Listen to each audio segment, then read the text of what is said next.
Bismillah mon e ayawo fulful. NdendoryTV ko Abbas Malal Abbas. Ko mo ngotatu Ibrahima kan katanti leñol.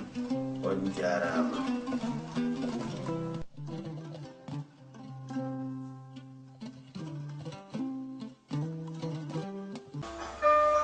Bandiraɓe sehilaɓe jam hiire moɗon, min calmini on, min juurima on, min ñaaguima on duwaw, min neldi on duwaw to mbawɗon wonde e nder jooki windere nde kala. Ko musidɗo mon, giɗo fulɓe kala, ene wondi e goomu mum ko minen luttiti yewtidde e moɗon e les ɗingral.caali men jakka.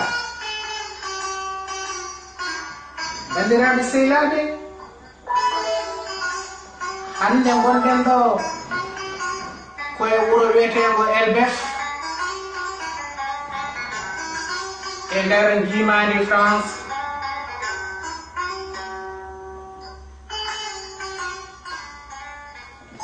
Ma ñafoɗon bandiraɓe, hande gonɗen ɗo koye wuro wiyetego Elbef ko ga jiɗɗen yuɓɓini yewtere meɗen e les ɗingral.caali men jakka. Eɗen bismo ɗo hande musidɗo goto ma o naaɗi ɗingral he joni so a weeli gueno e on saaha o salmina bandiraɓe ɓe. Koni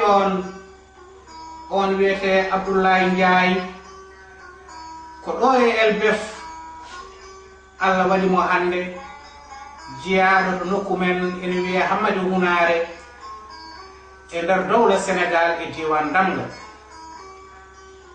Ɗum noon caggal calminali e juurade,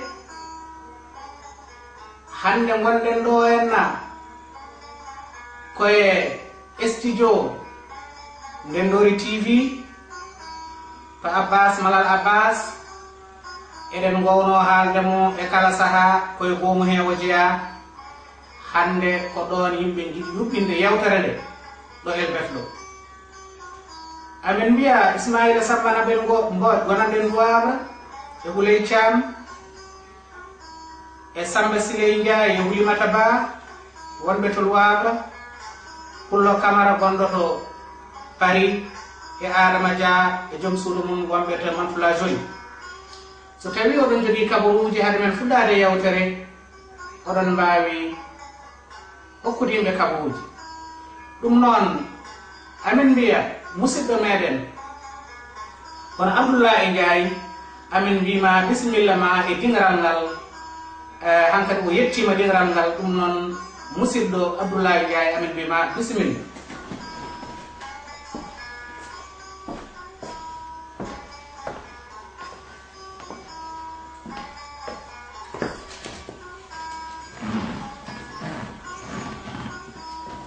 Assalamu alaikum Abdoulaye Ndiaye. Waalaikum salam Abubakar Kante. Ko oɗo woni Abdoulaye Ndiaye, ko kanko woni sababu hande juɓɓinɗen yewtere men to wiyete wuro Elbef. Ko kanko hande yiɗi yewtidde e rendo ngo. Ɗum noon Abdoulaye Ndiaye, hade men fuɗɗade golle, amin mbiya ya salmin bandiraɓe ɓe eɓe kuccitema. Bandiraɓe fulɓe kala ɗo mbawɗon wonde e inde Baba Adama en, mi salmini on, mi wi on jam hiiri. Jam hiire mon ko wonande wonɓe e kihiiɗe, jam weete mon ko wonɓe beetere, jam ñalle mon ko wonɓe e ñalawma. Kadi dundeji Baba Adama ɗiɗi jiiɗa saaha. Eɗen jokkoɗo yewtere nde mbawɗon heɗade kala e saaha. Joni noon ko hande ko min ɓe mbaɗi ɗo e teddugal, yomi jokku yewtere jewtede jewtannoɗe e toɓɓere nde jewten hande nde jogoɗo yewtude hande ko toɓɓere enen minen wonɓe e France ɓe hakkude amen e ɓesguji amen, ko ɗon jiɗɗen hande yewtude. Neɗɗo noon wawi haalde tan koko anndi ko holno jiirumi e holko gandalam hokkimi hen neɗɗo noon wawa andude fof wawa yiɗde fof mbawmi haalde hen tan ko hunde te mbawa gaynude fof kono ma en meten hunde bandiraɓe bisimilla ma eɗe ñaaƴi on duwaw minen ɗum e jon ɗo bisimilla seydi Ndiaye Allah jarama a jarama bandiraɓe hade men natande yewtere nde hande ɓaari wona to gowruɗen wadde to mbadden mi hokka on numéro téléphone meɗen ko 09 53 36 29 66 09 53 36 29 66 en puɗɗima yewtere meɗen koɗo wima Abdoulaye Ndiaye ko adi fof hade men natande yewtere meɗen mbundi yewtere ndi mboɗo yiɗi namnadema holde garɗa ɗo e nder leydi France. ɗo e France garmi ko saaha biyeteɗo le 9 juin 1969 garmi ɗo e France e garmi koɗmi koto wiyete Rouen duuɓi gueɗane ɗi koto wiyete Rouen ko ton adduma ɗo en ko nde sanga gatta nde adduma ko jangde walla adduna ma ɗo tan ko ɗanngal aɗa yiɗi yo ko dañja? ala saaha mo garmi o on saaha ɓuuri hewde e amen ari tan ardi ko ɗanngal ardi ko liggade belen ɓurta ndaaro ko ɗanngal adduna men sanga nde garɗon nde e ɗin ɗon waktuji liggiyaji no gooti ene keɓo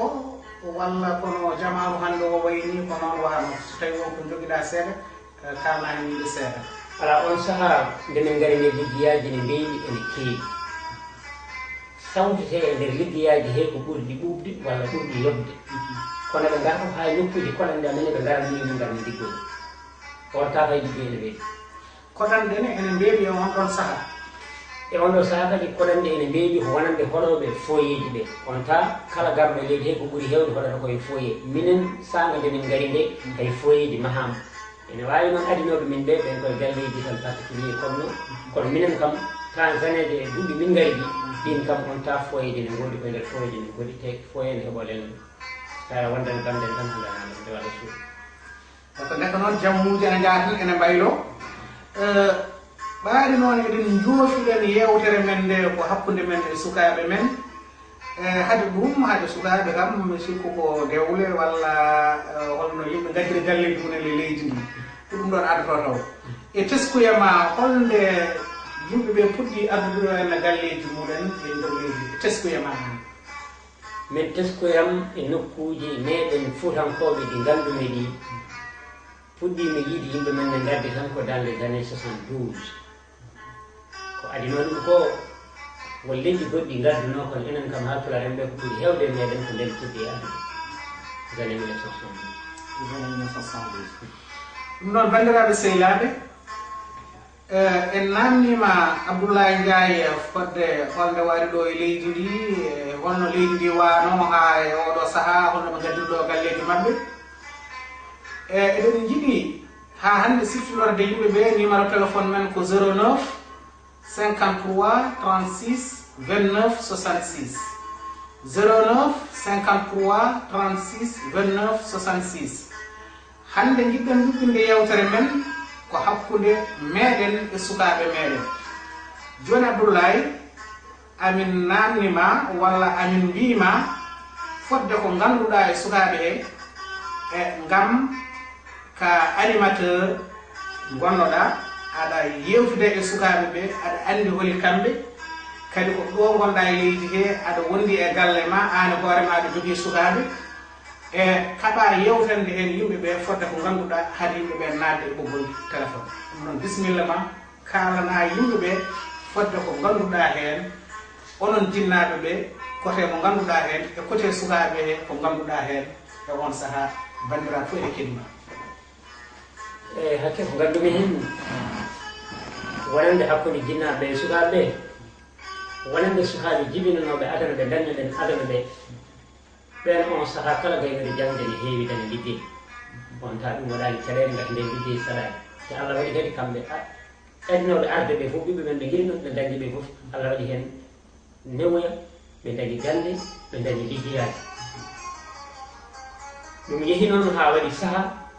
de liggeyaji fuɗɗi sattude leydi he aduna o kadi fuɗɗi waylade e nder on yawmu noon sukaɓe ɓe puɗɗi dañde caɗele to galleji to jangata to e to dartoyto liggeyaji to woni ɗum ko eɓe liggo eɓe janga wiyeyo ɓe mbaɗo entreprise ɓe jaaha ɓe darto e entreprise aji pour ɓe mbawa timmitinde jangde maɓɓe nde ɓe donka dañde e nder on ɗon yawmu newanaki ɓe to jangde fo newanami to entreprise to e hayso ɓe gayni jangde e nder on ɗon domaine liggey newanaki ɓe joni min namdalam ko ni enen eɗen kewi wiide sukaɓe ɓe e ko ni ɓe mbayi ɓe nehaki koɓe waɗoɓe ni koɓe wattoɓe ni kamɓe sukaɓe ɓe eɓe kewi wiiden kadi enen babiraɓe ɓe gonnuɗen ko en darani kañum holko manki ɗon ko kaldigal walla holno pamuɗa ɗum ha min yiyandam ko manki ko kaldigal e kaldigal ngal no ngal lellirani no ngal lellirte ni wona noon nehare ɓiɗɗo ko woni ɗum ɓiɗɗo sa dañi ɓiɗɗo a nehat sa dañi ɓiɗɗo a wiyata yo jangguinowo nehani a wiyata yo jongoro nehani a wiyata yo koddiɗo nehani ko an nehanta hoorema ɓiye ɓiye sa nawi ɗum to jangguete to nawata ɗum ko ene jangga kono ko an nehare ɓiye. Assalamu aleykum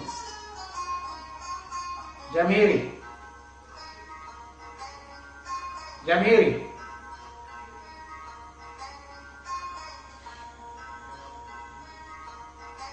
mata o ɓoccitima allo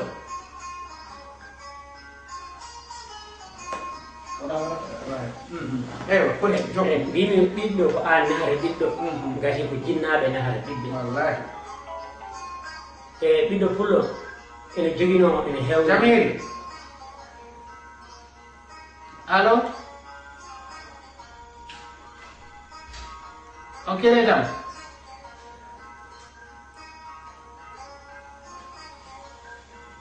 so tawi on donki hebde ɗo oɗon mbawi noddude e 06 69 26 91 22 06 69 26 91 22 kiredam allo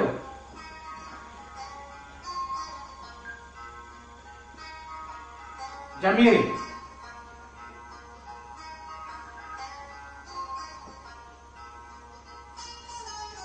on calminama pullo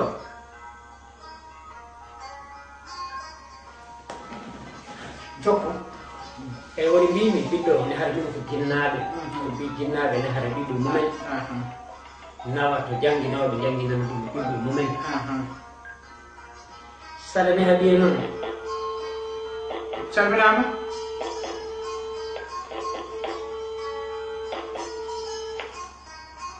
saɗa neha ɓiye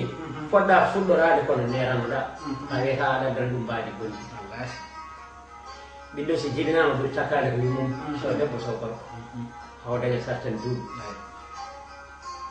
so yalti o yaltide giƴi ko hen ko heddi ko o jagga ɗum ene laabi o jangga e laabi jinnaɓe ɓe neha ɓiɗɗo o koddiɓe ɓe neha ɓiɗɗo o giƴiraɓe ɓe neha ɓiɗɗo o koye nder ɗum ɗon woni jangde ɓiɗɗo fuutanke sa yeehi hay sino ko leydi gondi a nawrat ɗum sa waɗi ɗum e ɓiye a dañat hen barke sa ari noon a wi aɗa neha ɓiye ɗi neydi gondi aɗa haalana ɗum ɗemgal gongal ɗemgal ngal kalata ngal sellani jomum ne andi ɗemgal kalata ngal sellani an aɗa nanga ɗum ko puyɗo walla ko majjiru walla ko kangal kanko mo kadi mo yiruma nden ɗon yitere walla haysa jinnaɗo so wiyanima noon omo daruma nden ɗon yitere ɗon ko wayno ɗon haala ka wawata ɗum yimɓe wawata lowdemo komo faama walla komo welto walla goɗɗum woni hene gueɗe e yoga hene gueɗe ko enen jinnaɓe ɓe mbaɗini ɗum sukaɓe men ɓe ko ɗum tagui fuɗɗi woɗɗodirde taw